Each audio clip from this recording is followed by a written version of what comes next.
What does life hold for philosophy majors? I decided to find out. Welcome to Life After Philosophy. I'm Christopher Annadale.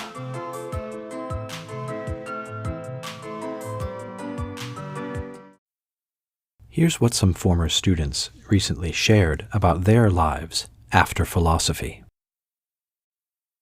Olivia, who is now a missionary volunteer, studied philosophy in order to live a good life. I was interested in it in a very existential, very personal way of like, I want to know what's right, and what's right depends on what reality is and who I am. And so, yeah, so my kind of falling in love with philosophy, my kind of motivation for studying it has never been particularly academic or because I loved reading long, boring books, it's because I had these questions about the meaning of life, about meaning and about truth and goodness and what it meant to live for a human life like to be lived in like a true and good way. Gary, a media entrepreneur, studied philosophy instead of going to film school. Before I was headed to college, I actually talked to a producer who worked on films, and I was like, should I go to film school? What should I do? Should I go get a liberal arts education? And he said, you should go to college so that you can learn what to tell stories about. Father Dominic is now a theology professor and is still writing and teaching about questions he began studying as a philosophy student.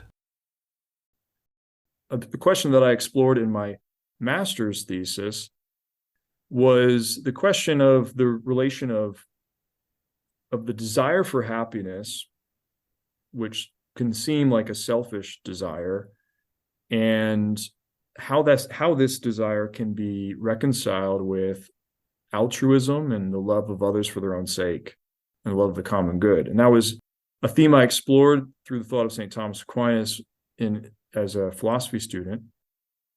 And then it was kind of interesting to revisit that very same question more recently.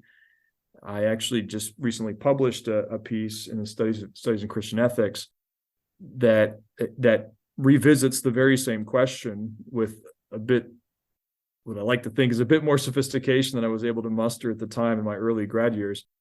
And it's a kind of been a perennial question for me, and it's an interesting question. And I think that understanding how it is that we are created to pursue happiness, we're also created to discover that happiness through interpersonal communion.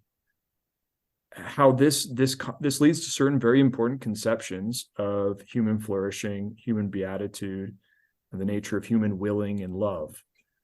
So it's one of these big questions that is related to so many others. I think those are the questions that I find most exciting. So when you can identify, okay, how does self-love relate to other love? And how can we reconcile this desire for happiness that we have along with the beauty and goodness of loving another for their own sake? Like, it's a fascinating question. Oh, yeah. And when you explore it, you discover all these other related questions about the nature of the human will, the nature of beatitude, and how can this be possible? And so it continues to stimulate my thoughts. So that's one example of a question that I looked at earlier in my philosophical studies, when I first was studying philosophy, and that I've continued to ask as a theologian, and discovered some new insights, I think. Jarrod, an industrial engineer who works in systems modeling, sees philosophy as the key to being active rather than passive in your life.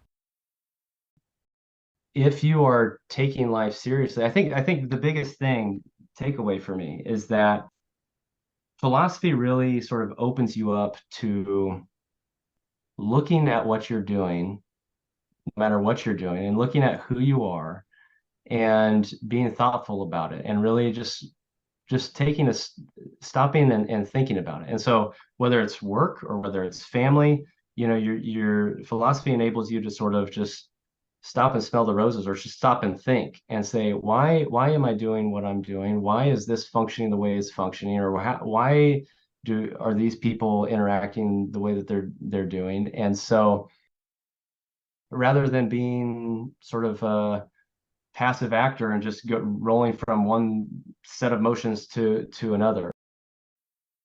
For John, an accountant, philosophy helped him orient his life around his true priorities. Now it's like, now I strive to serve my family. The question that I should be asking is, does this help the family? Does this please my wife? Is this raising my son well? Is this good for myself? Am I emotionally and physically healthy? And Anna, a media consultant, found her career in an unexpected way. And I would never have looked into the industry that I'm in now if it hadn't been for the internship. And I wouldn't have looked into the internship if they hadn't said, hey, a philosophy student would have been good for this. So I'm very lucky in that sense, but I think it kind of proves my point of, don't worry about it. It'll all work out. To learn more about their stories and others, please check out episodes of the Life After Philosophy podcast.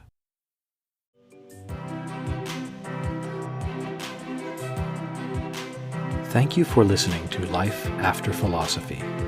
If you enjoyed the podcast, please rate it 5 stars and share this episode with a friend. I appreciate your support.